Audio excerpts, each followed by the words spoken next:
All right, it is the 18th of June. Thank you so much for making time for the program tonight. This is Look Up Weekend, and it being a Sunday, we have our segment where it is the big number.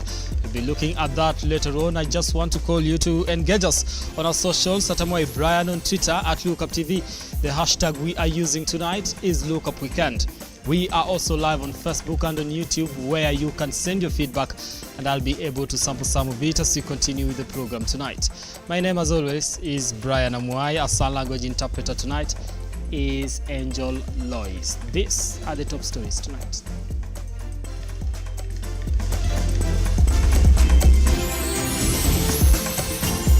On Look Up Weekend tonight, they got a better deal. CS Social Protection Florence Bore responds to viral clash with Gatanga MP Edward Muriu over Karen House.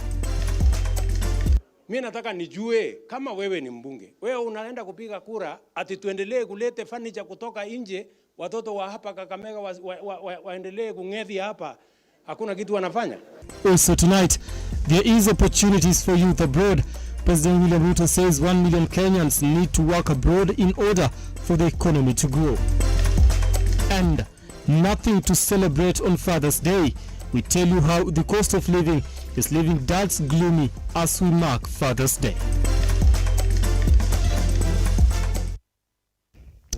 Right, now let's start this bulletin tonight. Labour and Social Protection CS Florence Bure has come out to clear the air regarding a multi-million palatial home in Karen, Nairobi. Now, the CS, whose identity had initially been concealed, was prominently featured in the media reports in which she was implicated for allegedly trying to forcefully purchase a house at an undervalued price. Cabinet Secretary for Social Protection Florence Bore has issued a statement citing the record straight in regard to her involvement in the Karen House saga. After days of speculation, the CS now says the owner of the house wanted to unlawfully deny her the house despite a prior agreement in which she had made a deposit. According to the reports, Bore wanted to acquire the house at 90 million Kenya shillings as opposed to its market value of 120 million Kenya shillings. The CS has dismissed the reports as falsifying, saying that she had entered into a private agreement with a company associated with Gatanga Member of Parliament Edward Muriu, whose wife brought the issue to the public. Issuing a statement, the CS said, her statement reads, "My attention is drawn to the viral media reports on the sale and purchase transaction of a house in Karen between myself and a company associated with Honorable Edward Muriu. I entered into an agreement to purchase the property at a negotiated and agreed purchase price." Bore says she honored her bit of the agreement and served the other party with the same. "I signed my part of the agreement for sale and transmitted the agreement through my lawyers to the vendor's lawyers for signing on their part. The lawyers, Muriu Mungai and Company, acknowledged receipt of the signed agreement for sale by stamping on the forwarding letter by my advocates." Bore says following the agreement, she went ahead to offset part of the agreed purchasing price by paying 10% deposit. "In compliance with the respective clauses of the agreement, I sourced a 10% deposit from my circle and paid directly to the vendor's lawyer's account via RTGS. It was a term in the agreement for sale that completion period of the transaction was 90 days from the date of signing the agreement. We agreed that I take occupation of the house while I retreated to seek a mortgage facility for the balance, which I legitimately expected to obtain within the agreed transaction period of 90 days. The CS now claims that the couple wants to evict her after getting a better offer for the house less than 30 days after the sale agreement was signed, justifying why she had police presence at the property. Unfortunately, in an astounding wave of events, in less than 30 days of the agreement, Honorable Edward Muriu and his wife attempted to unlawfully evict my children from the house while I was out of the country. They were accompanied by armed goons, necessitating the need for police presence in the premises. Bore has accused the Gatanga MP of taking advantage of her absence from the country to run a hate campaign instead of waiting to engage her upon return. She termed the move not only queer but also baffling. The drama unfolded on Friday night with the Gatanga MP taking to Twitter to allay speculations and confirming that indeed that it was Bore that was at the center of the scandal. Bore is alleged to have forcefully occupied a house whose price she could not match.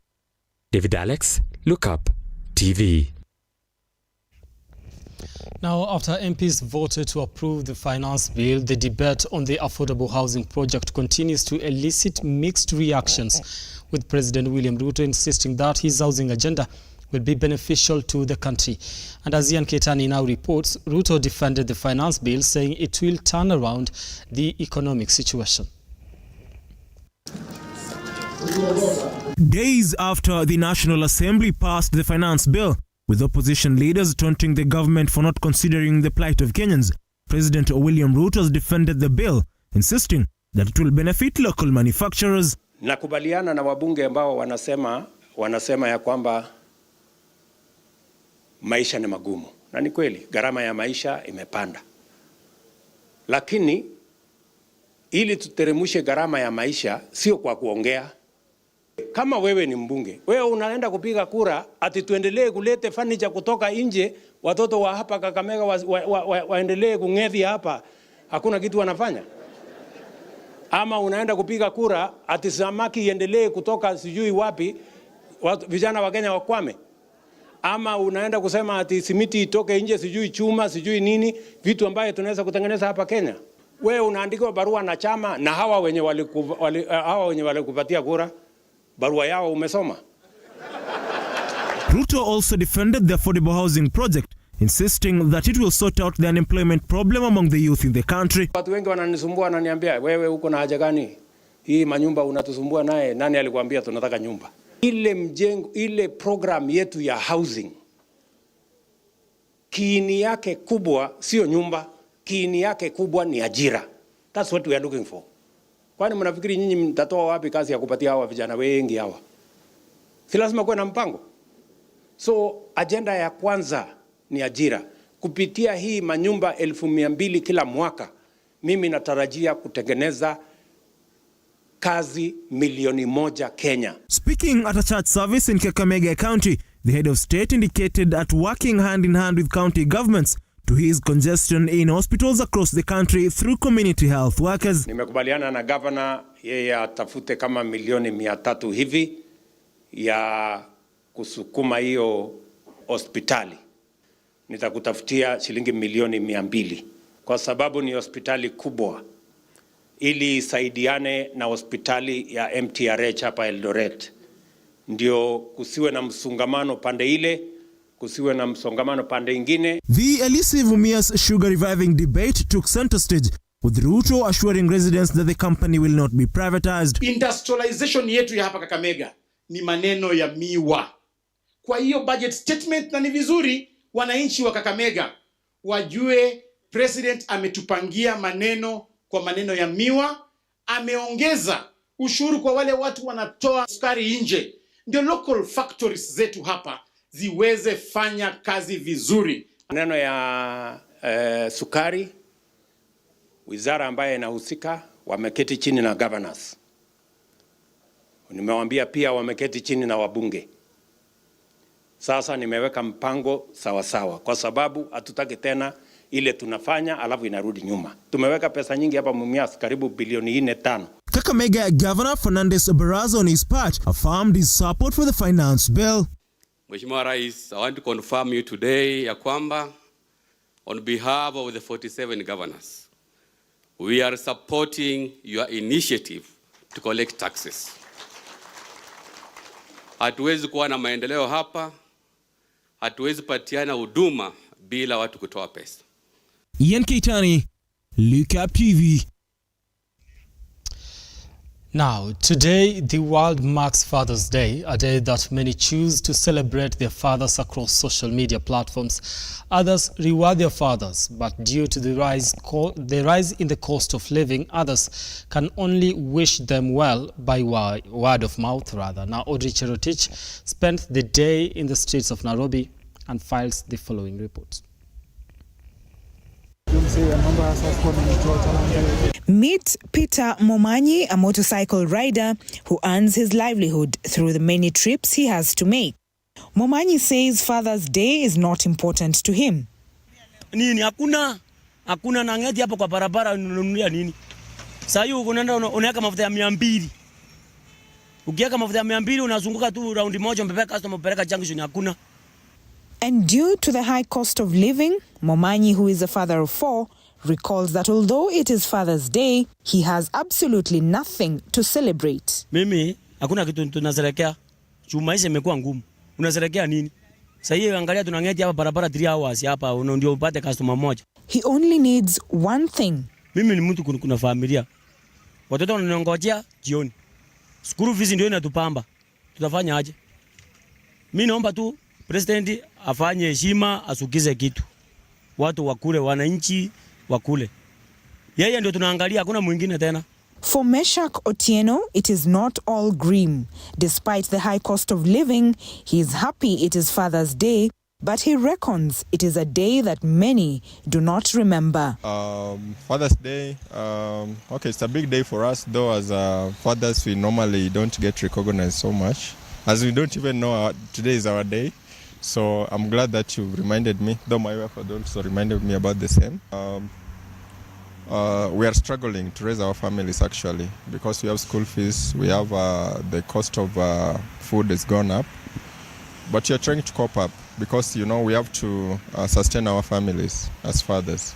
So we hope that life will improve and the economy will pick up so that we can be able to raise our family in a way that is responsible. The pomp and color which are usually witnessed during the celebration of other days such as Mother's Day was not so much witnessed on Father's Day. As the world celebrates Father's Day, we at Lookuptv wish all the fathers and all the single parents out there a happy Father's Day.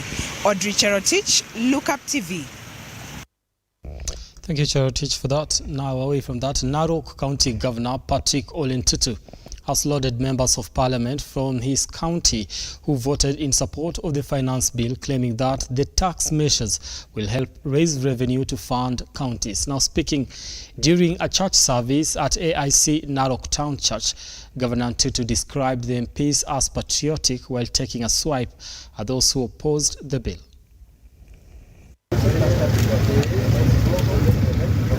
In company of Narok North MP Agnes Pareyo in the Narok AIC church service in a church bus fundraiser, Governor Patrick Olentutu lamented over the economic situation in the country, noting that passing the bill was the only solution, while lauding the move by President William Ruto to shelve excessive borrowing and put more effort in tax collection. Wakati tulipochaguliwa kama viongozi wetu, Kenya yetu economically tulikuwa wabaya. Wacha tulimwambie, tulikuwa wabaya sana. Tulikuwa kama wakati ile Kibaki alichukua uongozi. Sijui kama mnakumbuka wakati Kibaki alichukua kutoka Moi. Meaning we are broke. Kabisa kama Wakenya. Zile deni zote zilikuwa zimeshafika na inabaki kama kilikuwa. Kabisa kama na samani mimi ni mmoja wao, tunataka pesa kwa kaunti. MPs wanataka CDA. Wafanyikazi ya serikali wanataka pesa ya kulipwa mshahara. Ruto ndio huyo akiuliza kile leo ni kwa ngapi? We were less than about 700 billion. Ntutu further defended the controversial affordable housing program, saying it will help sort the housing problem in the country. Hii pesa ya housing, affordable housing, nasikia watu wanaongea hiyo tax ya 1.5 ilikuwa 3 like a television. Hata ikiangalia hapa labda 20% wanalipa. Sababu yule mtu analipa ni yule mtu akona pesa kama majority leader, kama mimi, kama Pareyo. Hii ya nyingine ambayo wanauza ng'ombe ama pale kwa mdurua kama upatani na pesa hauwezi lipa. His sentiments were supported by Narok North MP Agnes Pareyo, who defended her decision to vote in support of the bill, despite being elected under a party within Azimio la Umoja. Na nikamwambia yes, I said yes. Because my vote would not have made a difference. Sindio? But I made sure that I voted kwa maendeleo yenu, nimepigia stima yenu, nimepigia barabara, because where else? Mlikuwa mnafikiria mimi naweza kupata hiyo kitu yote. Ni wapi? I promised you kwamba I will make sure mmepata stima. Ni wapi ndapata Innocent Ogaro, Lookuptv. Now, Nairobi Women Representative Esther Passaris, Langata MP Felix Odiwuor are among members of parliament accused of defying the party position and voting in favor of the finance bill and are facing disciplinary actions by the ODM party. Our reporter David Alex went to the streets of Nairobi to find out the views of Kenyans on whether ODM is justified to summon and enforce disciplinary measures on the legislators. The ODM party is expected to commence disciplinary actions against 28 legislatures over their conduct during Wednesday's vote on the Finance Bill 2023. We're in the streets of Nairobi to find out the views of Kenyans on whether ODM is justified to summon the MPs or whether the legislatures have free will to conduct themselves out of party lines. Nizamu ya chama ingewaita kwanza ijue ni sababu gani imewafanya kwa hiyo siku ambao hawakwenda kupiga kura kabla hawajachukulia hatua. Wakishawauliza wajue ni nini, ndio wajue mtu alikosea wapi kuliko kukimbilia kuwachukulia hatua. Mimi maoni yangu inafaa waadhibiwe in a way that wananchi ndio waliwachagua. Yani hatia kwao kukosa kwenda kufanya ile majukumu walitunukiwa na wananchi. Kwa hivyo kutohudhuria ni hatia kwa wananchi. Fadhali wapanishiwe kwa sababu wananchi tunaumia sana. Sasa vile maisha sasa hizi inaenda, vyakula zimekuwa juu sana. That's why. Kuingia parliament, they have to sing the song of the party. Okay, wangefaa kufuata wale watu waliwachagua. Maoni ya wale watu walichagua Kwanza mimi nataka kulaumu bunge yote kwa jumla, kwa sababu sisi wananchi wa chini tulichagua wabunge watusaidie sisi kule juu, na pale parliament ndio mahali sheria inatengenezewa na mahali penye miswada ya muhimu inapitia ili isaidie mwananchi wa chini. Lakini wabunge wote wa Kenya, hiyo parliament yote, mimi nitailaumu kwa sababu inarudisha inji yetu ya chini, inji yetu ya Kenya chini, kwa sababu mtu anapochaguliwa kwenda parliament anaenda na ubinafsi wake. Mswada ya finance bill sio ya ODM na sio ya UDA. Hii mswada inataka vitengo vyote vikae pamoja, washauri, watafute maoni kwa wananchi, alafu tukuje kwa parliament tupitisha kitu ambayo ikienda kwa sheria isaidie kila mtu. And those are just some of the views by Kenyans who show discontent over the passing of the Finance Bill 2023, with the disciplinary action by ODM expected to stir tension in the already fragile political state. David Alex, Lookuptv, Nairobi. All right, that's David Alex on the streets of Nairobi bringing us Sauti ya Mwananchi, or Your Opinion Matters. Now, I want to take a short break here on the program. But before I do that, Mutilu Ndiema says, Ndiema niko ndani nikiwa Kajiado. Thank you so much for tuning in, Ndiema. Innocent says, spectacular bulletin and good work, Audrey Cherotich. We fathers are happy. Okay, are you a father? Innocent. Oh. Okay, happy Father's Day to every father out there. My name is Brian Amwai. I'm taking a short break. I'll be back in a few with more stories here on Look Up Weekend, including our weekly segment of The Big Number. Don't go too far. We'll be back in a moment.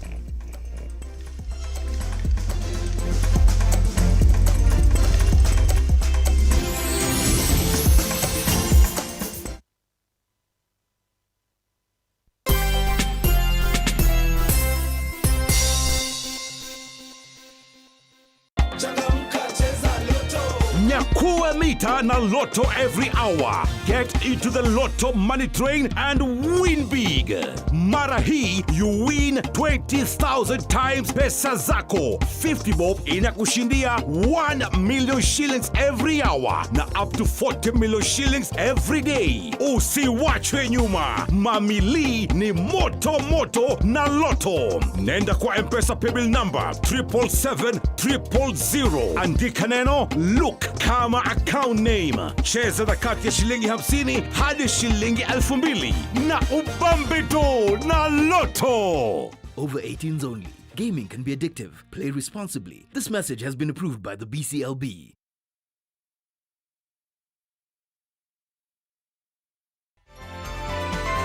Infinity Industrial Park is one of the largest private industrial parks located along Eastern Bypass, Nairobi, which provides modern infrastructure for smooth operations for industries and business enterprises. Infinity Industrial Park offers world-class amenities and facilities with wide roads, a police station, a power substation, fire station, public transport stage, hospital, and shopping mall. In addition, Infinity Industrial Park also offers CCTV cameras, 24-hour private armed security patrol, sewer, water, fiber optic cable, and 3-phase power connection, added to public utility, canteen, and dining areas. Sail on the golden opportunity to invest in Infinity Industrial Park fully serviced warehouses at a special price of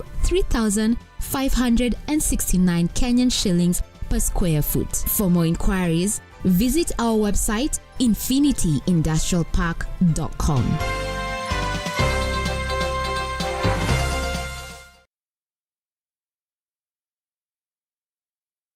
Are you a junior secondary school, a college, a TVET institution, or a university, and you want to advertise your intake?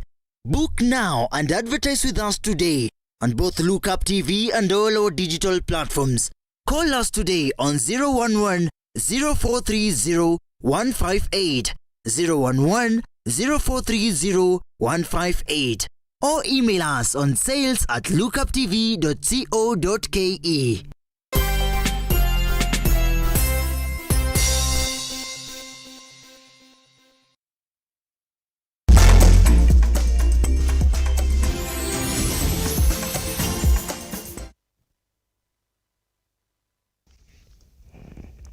Right, now thank you so much for staying with us here on Look Up Weekend. Moving on, the government, in partnership with the Kenya Medical Practitioners and Dentists Union, has closed down 46 health facilities in Mombasa County for operating unlawfully. Now, at least 263 health facilities were inspected in a bid to ensure all health facilities met the standard of operations. Aki Matumona with more on this particular story.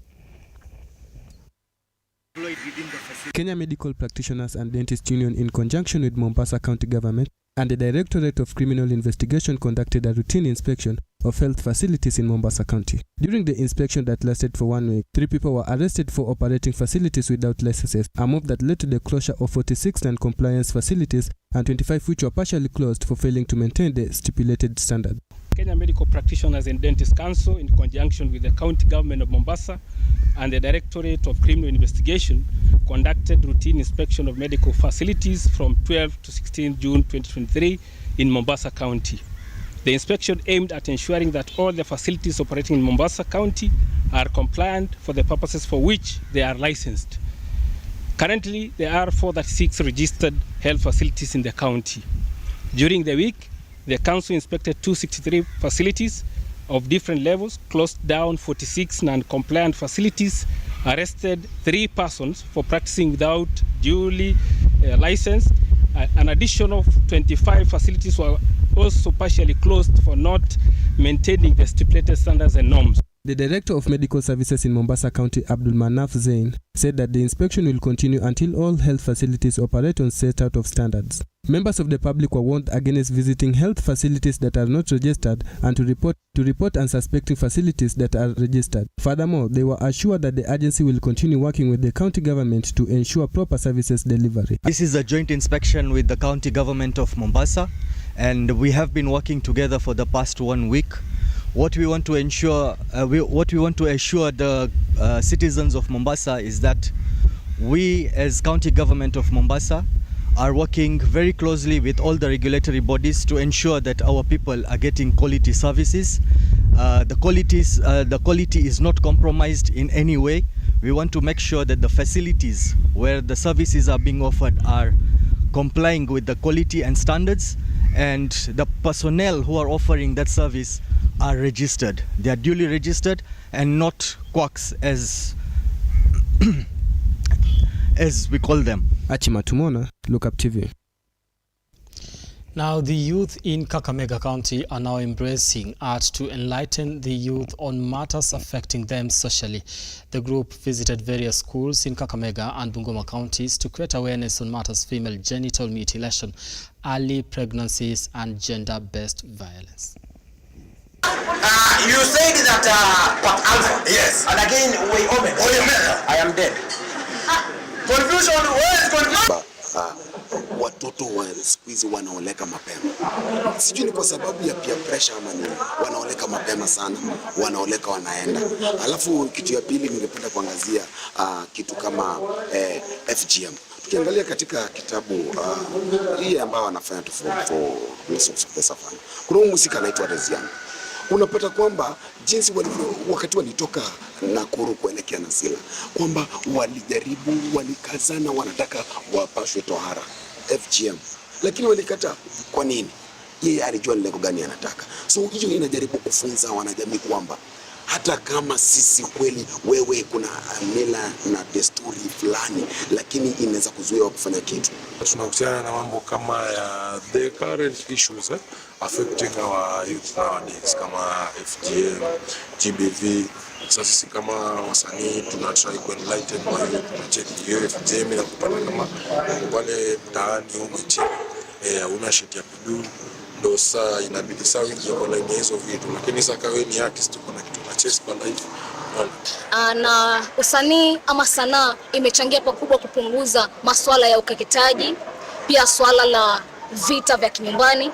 Kwa hivyo sanaa tukiangazia sana, pia tunapata hivi vitabu vinaelimisha walimu na pamoja na wanafunzi na kwa jumla jamii nzima kwamba ukeketaji kwa wanawake haufai. Unajua jamii ya leo imeathirika sana, ama wasichana siku hizi wameathirika sana na mimba za mapema. Unapata ni kwa sababu pengine wazazi wao hawashughulikii kimahitaji ya kimsingi. Hivyo basi unawapata pengine wanaenda kwa vijana kupata mahitaji madogo madogo kama mafuta, pengine credit, vitu kama hivyo. Lakini tunapoangalia sanaa, unajua unapoigiza ama unaposoma vitabu vingi vya usanii, unapata kwamba jambo hili limepunguza, kwa sababu mengi sana pale ndani yanatoa ile hali ama yamesitishwa ama yamekataza ile hali ya wasichana kupata mimba za mapema. Ningeomba kwamba serikali iweze kuunga mkono sanaa.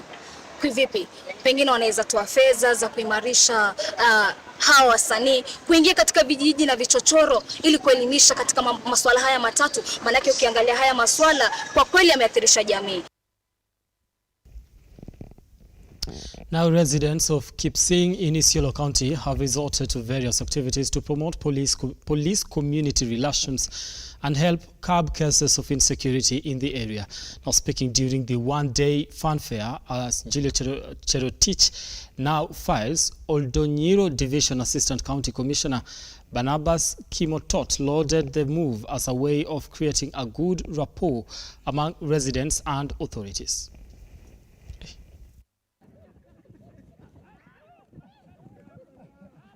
According to Barnabas Kimotok, the insecurity situation in the area was compounded by poor infrastructure and the high illiteracy levels, which he says could be solved through proper awareness on the importance of peace.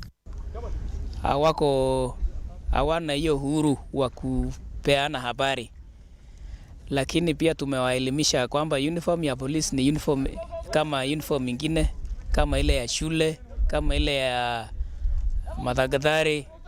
Hiyo tu, so uniform tu sio kitu ya kuokoba. Area Chief Ruben Namakima insisted on the need for the residents to understand the work of the police and demystify the myths that demonize the police service, while also calling upon the authorities to be more lenient and to approach the residents in a non-provocative way. Sasa ujumbe wangu kwa polisi, sasa hawa pia waelewe hii watu hawajasoma, sio kama wao. Kwa hivyo pia wao waelewe, waongesha hawa sio na force ile ya samani ya police force. Wafanye police service. Ana service unajua ni kuserve the people. Lakini force lakini ni kutumia pia ukali na nguvu. Lakini pia hiyo imeisha, hata wao wamefundishwa na wameelewa. Elsewhere, Turkana leaders led by Governor Jeremiah Lomurukai have condemned Teacher Service Commission for transferring teachers without following due process. The leaders argue that the transfers were politically motivated and are calling upon the Ministry of Education to intervene as it has contributed to the decline of education in Turkana. I want everybody to join us. Some of us who have come out and stood firm against any interference by politicians, including myself.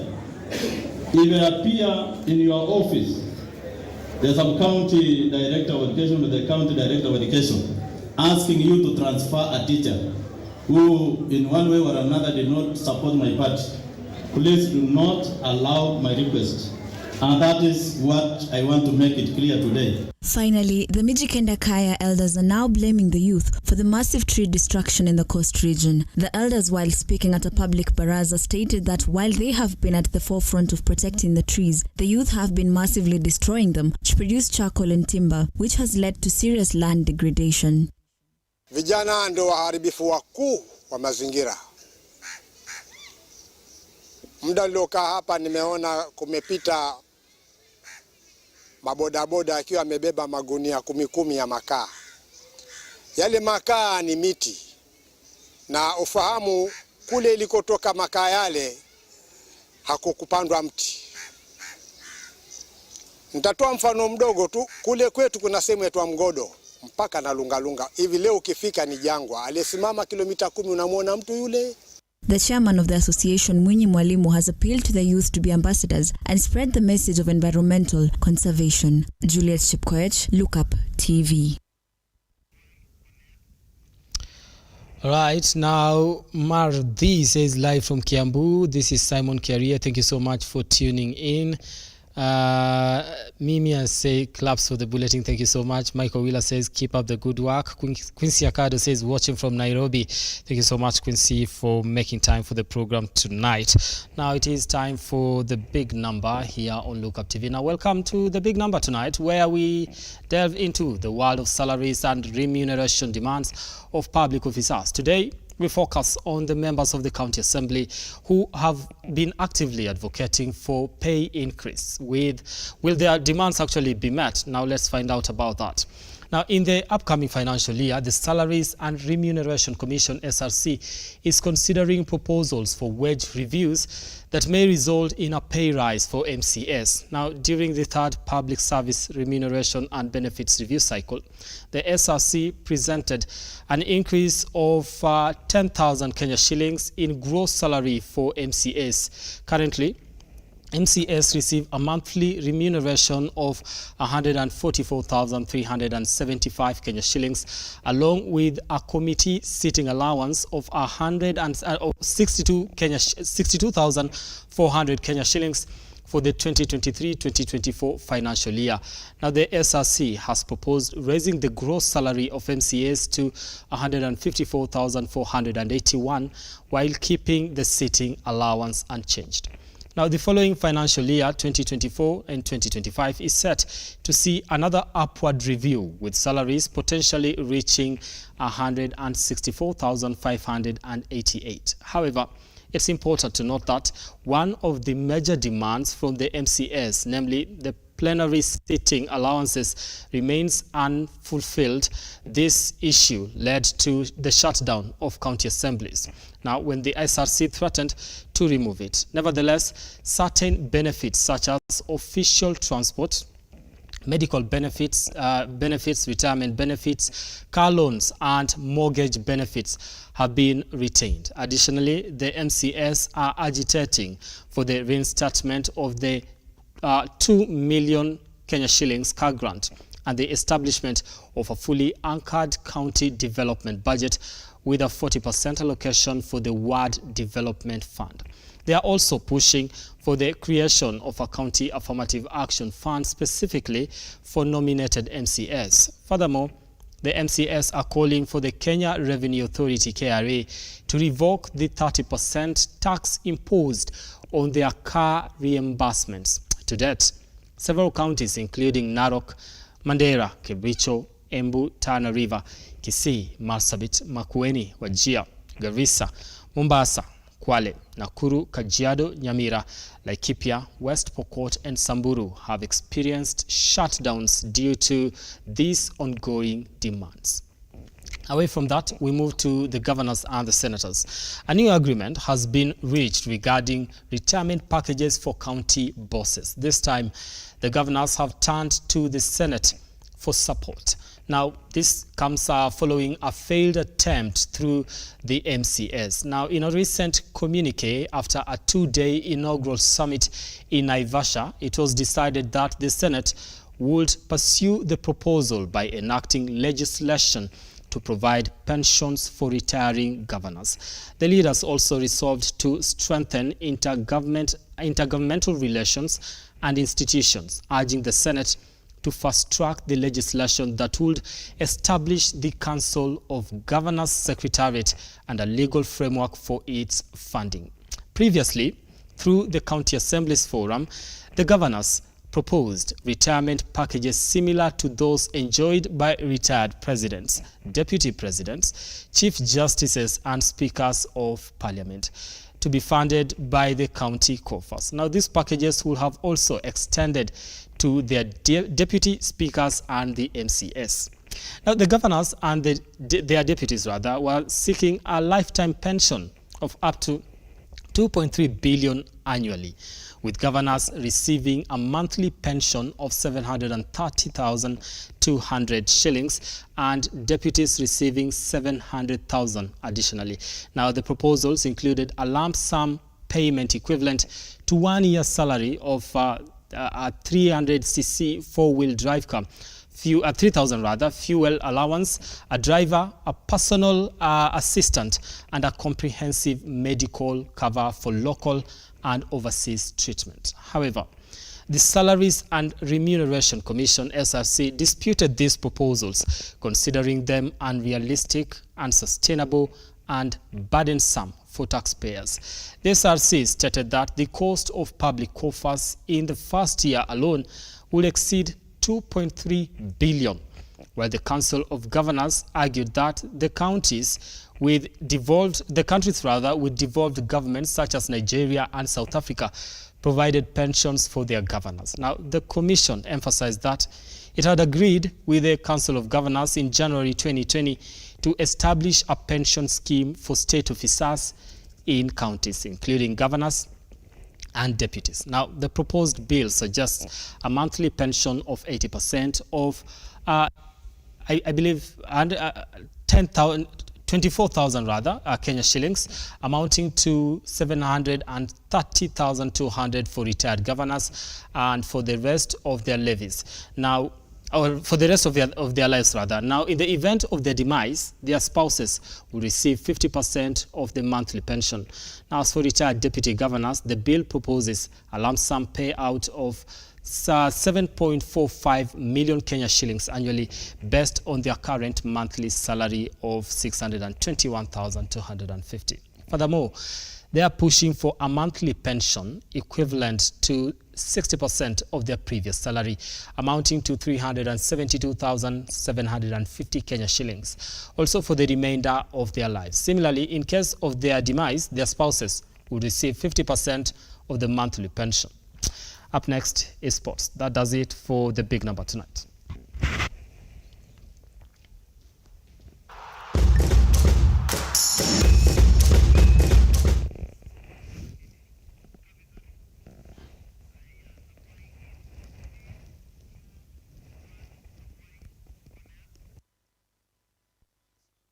Sporty tonight, boxing stakeholders are called